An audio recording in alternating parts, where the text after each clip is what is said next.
The topic for today is, can I be an owner builder? When you're building a home, and any home for that matter, you have a couple of choices on how the house actually gets built. You hire a general contractor and they essentially take care of everything, or you can be an owner builder. And, and that comes with different levels of responsibility and capabilities. And we're going to talk about that today as it pertains to building a log or a timber frame home. With me is Rodney Robertson from International Homes of Cedar. The International Homes of Cedar has been around for 54 years. They're based out of Woodinville, Washington. Good morning, Rodney. Good morning, Eric. Hi, everybody. So like the topic is, and we've dealt with this for many years, Rodney, is, the whole self-build. And I don't want this to get confused with sweat equity. Sweat equity is different. That's when you get a roller out and apply your own finish to your logs. That's sweat equity. This is the management of the actual scheduling, lining up contractors. And we're going to get the slideshow going here, and we're going to get right into this. Yeah, so one of the biggest questions that we get asked at live home shows and by extension virtual home shows is whether people can build their house themselves. And the answer is a resounding yes. International Homes of Cedar, every year about a third of our customers are owner builders. But there's a range of what it means to be an owner builder. So when a customer, some of our customers will strap on the tool belt and they'll do all the work themselves. And sometimes people think that's required to be an owner builder, and they're worried that maybe they don't have sufficient carpentry skills. But on the other end of the spectrum, we have customers that are owner builders that never touch a tool, but they act as the project manager. So as Eric mentioned, they act as the general contractor.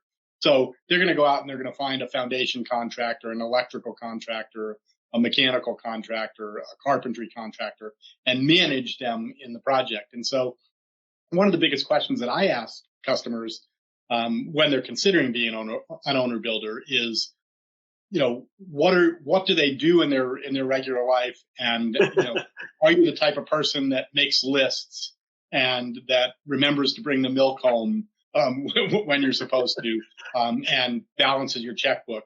If the answer to all those things is yes, and you don't mind doing those things, then you're probably a good candidate to be an owner builder. If you struggle with those things, you don't balance your checkbook, you're always forgetting to bring things home, then you'll probably have a harder time being a successful owner builder. And the same thing is true for general contractors. In the industry, people always assume, the best general contractor must have been the best carpenter. And interestingly, it's almost the opposite of that. Sometimes the best carpenters make the worst general contractors because they get focused on all the minutia of doing the carpentry and they forget about all the project planning that has to happen.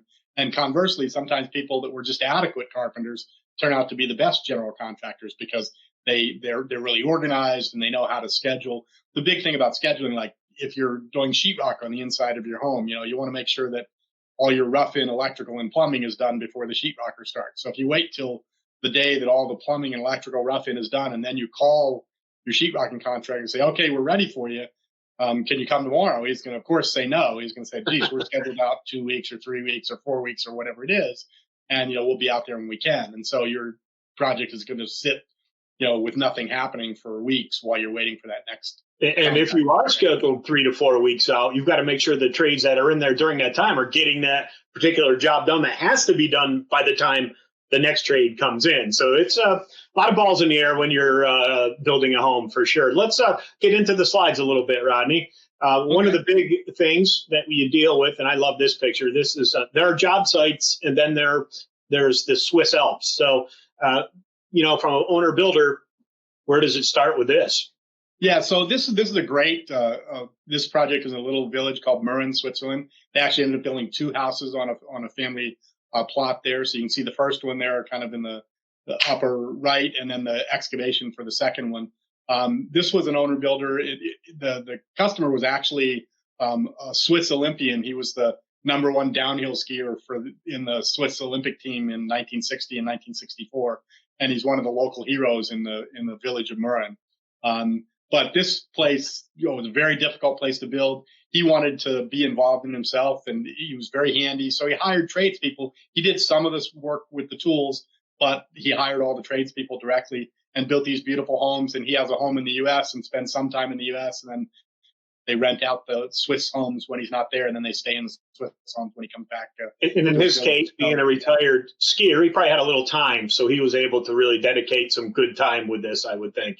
Exactly. And, one of my favorite stories about owner builders is we had a couple up in Juneau, Alaska, both school teachers. Neither of them had ever built anything in their life, including a birdhouse.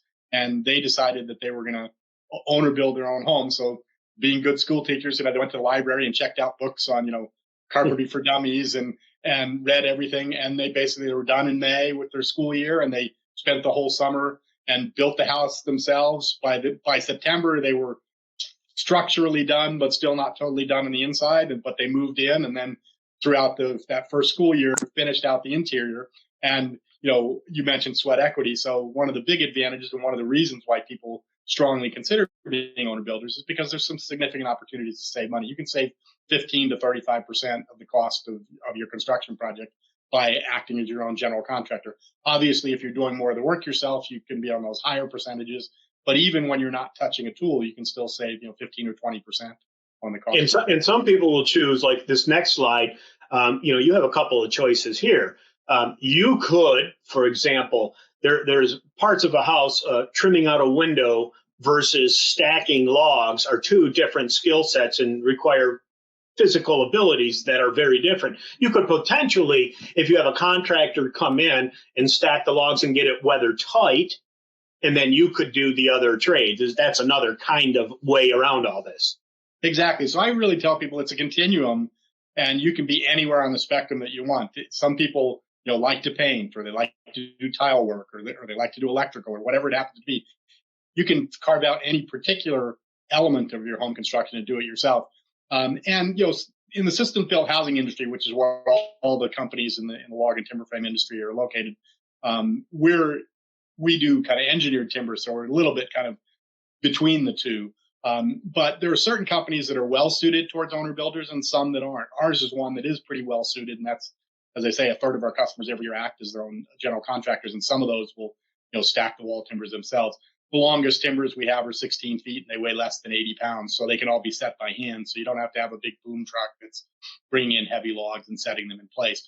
So we have had customers that, like that customer in Juneau, that went ahead and did everything themselves. But yeah, the stacking the wall timbers. So the picture on the upper left is owner builders up in Alaska. The one on the bottom is actually another one in Alaska. That's the homeowner walking by one of the stacked walls. And then the big house on the upper right is one that we did in Pennsylvania. So all of them are examples of things that can be done by owner builders. And I should mention that in this slideshow that we're showing, every picture is of an owner built project. So we didn't just pick a bunch of good looking houses that were built by contractors and talk about owner building. These are all projects that have been done by owners themselves. So that's an important distinction. It is possible, is what you're saying. Exactly. So it's not just, one person did that one time and it came out okay. It's every year a third of our customers. So we literally have hundreds, if not thousands, certainly thousands of owner-built homes all over the world. I showed you one in Switzerland. So we have homes in all 50 states and 18 countries. So examples of owner builders in tropical climates and Arctic climates and kind of everywhere in between. So when you take on the project, you go back to your school teachers learning about building for dummies. You do have to understand the sequence of construction in order to put the schedule in order. So in this particular case, you have it's like a slab, maybe a full foundation. Oh, actually, it's a full foundation.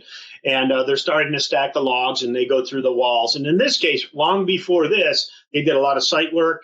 The well is probably drilled. The septic might be in. So there's a lot of things that already happened. Electrical services maybe nearby. So all of those things have already been scheduled, right? Yeah, the sequencing really begins when we first design the home, because one of the advantages of the system-built housing industry and working with a company like IHC is while you're doing some of that site work, you're clearing the trees, you're pulling stumps out, you're excavating for the foundation, pouring the concrete. While that's happening, we're producing the package in our factory so that as soon as you're done with the foundation, the materials package arrives from IHC and you can begin to do the floor system and start stacking the walls. And so that saves you time on the job site. So some of that labor that in a conventionally framed home would have been done in the field is done at the factory. So it's typically a faster build process. Typical IHC homes are completed from start to finish in 3 to 6 months, which is a pretty fast time frame, much faster than most custom homes, more comparable to what people that are doing spec building, the contractor down the street that's building 20 homes exactly the same. Exactly. In that kind of time frame. Well, the beautiful thing about the log wall system is the inside and the outside, that when you stack that log, there you have it. So yeah, exactly. Let's go on to the next slide. Cabins and small homes, really, the self-build that people are really going to see here, it's going to go from cabins to small homes all the way up to commercial buildings. Again, it just depends what you're building. Yeah, so we've got homes pictured here, in Washington State, in Oregon, in Alaska. We've got a floating home you can see on that upper right. It's actually in Portage Bay in Lake Union in Washington, where they had the barge and basically built their home on top of it. A lot of times people, they see the websites of companies like IHC and they think, oh, you build only large custom homes, and they think we can't do cabins. But we do every size you can want. You see that's a small 12 by 14 cabin in the upper left. We'll do everything from that to, we did a big hotel up at the Denali National Park 3 years ago that's over 31,000 square feet. So we can pretty much do any size that you want. And obviously, owner builders are typically doing the smaller and medium size, but there's one in the slideshow that's a restaurant over Belgium. It's a pretty good sized commercial building, and that was an owner built project. So one of the questions people often ask is, well, why would I be an owner builder? Obviously, the cost savings, and we talked about that. But a lot of times people, they want to be involved in the construction of their home, and they want to be on site. And if you're going to be there anyway, well, you might as well be effectively paying yourself for that time rather than paying someone else. And so there's obviously, some control of the project, because people feel like, geez, if I'm not there, are they going to be doing things the way that I want them to happen? So those are big drivers that a lot of people choose for why they want to be an owner builder. And the other is pride of ownership. I mean, a lot of our owner builders, they love to be able to point to the home and say, I built that home. I didn't just buy that home. I did it myself. What are some reasons why you might not want to be an owner builder? The biggest things are time. A lot of times people say, I'm working a full-time job. I don't have time. I'd really love to be an owner builder. I just don't have the time. And the other is the stress. I mean, people sometimes would rather just write a check and let somebody else worry move in than worry about it themselves. Others, like me, they're going to stress about it whether they're doing the work themselves or not. So might as well jump in and do it myself. So those are kind of trade-offs. This slide, we're seeing some larger homes from Hawaii to Ohio and everywhere in between. And these were all owner-built homes, of varying sizes and complexity. Oh, yeah. Pretty intricate designs there for an owner build. So, takes some skill to do that regardless. And one of the other questions people ask is, well, what are the things that I should consider when I'm being an owner builder? One of the first you should consider is how you're going to be financing your home. Exactly right. 10 years ago or 15 years ago, before that economic downturn around 2007 and 8, money was easy, and almost all the banks would loan to you as an owner builder. Now it's more restricted. Some banks will require that you have a general contractor, so you'll have to find a bank or self-finance if you want to be an owner builder. You'll have to find a banker that will allow you to be an owner builder. And that goes back to that early planning and understanding what you're getting yourself into. So that's a great point. Yeah. And then, of course, assessing your own skills and who's going to be on your building team. All of those questions come up eventually, too.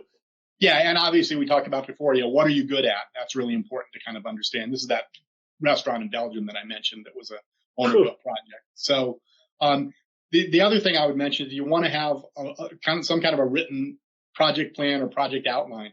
As you talked about, sequencing is key. So you want to understand, if I'm going to be stacking the timber walls on Monday, when do I need to have the electrician come in? When does the plumber have to come in? You want to put those all on a piece of paper, and it's going to change over time. You're going to see some flexibility in that, but you want to really make sure that you've got things all kind of nailed down as to roughly when you want things to occur. Hey, Rodney, that was some great information on a topic that does come up a lot at every show. We get emails all the time about this exact question. It's been going on for many, many years, building a home for yourself. If people want to talk to Rodney further, they can go to the International Homes of Cedar's booth. We're running out of time here, but Rodney, I want to give you a couple minutes and talk about International Homes of Cedar. And again, I want to thank you for your time today. Absolutely. Yeah, it's been great. IHC, we're the company who introduced engineered timber walls to the industry over 55 years ago now. We use inland western red cedar, ponderosa pine. We have a patented interlocking system at our corners. We have a unique timber with a foam core that we patented in 2013 that will outperform a 2x10 framed wall with our 30 bat insulation. We've got homes all over the world, all five of the 7 continents. We do 3D computer-aided design for everything from cabins to custom homes to commercial buildings. And the completed costs of IHC homes are comparable or less than conventional frame construction, significantly less typically than typical log or timber frame constructed homes. So if you'd like to learn more about us, we'd love to talk to you here at the show, or you can set up a time for a video chat or a telephone call after the show, and we'd love to work with you on your project. Great. Thank you, Rodney. I appreciate it. Have a great rest of your day. Thank you. Enjoy the show, folks.